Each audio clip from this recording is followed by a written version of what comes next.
Dobrodošli, dragi moji. Danas pripremam šampinjone u belom vinu. Ovako pripremljeni šampinjoni su fantastičnog ukusa i izuzetno se brzo pripremaju. Rado vam predlažem da probate da ih pripremite na ovaj način.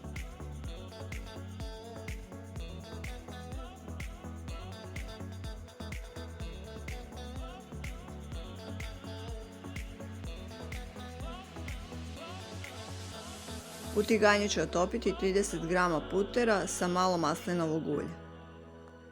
Jednu glavicu crnog luka sitno ću iseckati u secku i ubacit ću u otopljeni puter. Luk ću pržiti oko 5 minuta dok ne omekne. 400 g šampinjona ću oprati, očistiti i prosušiti. Šampinjone ću ubaciti u prženi luk i nastavit ću sve da pržim na srednjoj temperaturi oko 15 minuta. Potrebno je konstantno mešati.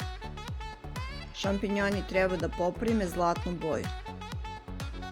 Nakon 15 minuta prženja ubacit ću pola decilitra belog vina. U vino ću šampinjone kuvati oko 5 minuta. Zatim ću dodati sitno iseckana 4 čena belog luka. Također ću dodati i jednu šaku sitno iseckanog svežeg peršuna. Sve ću pržiti još oko 2 minuta. Šampinjone ću na kraju začiniti po svom ukusu sa jednom punom kašičicom soli i malo crnog mlevenog bibera.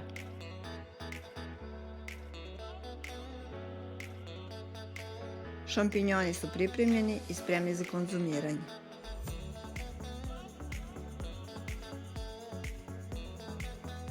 Ja vam želim prijatno, ne zaboravite da nas pratite i sve vas puno pozdravljam do sljedećeg videa.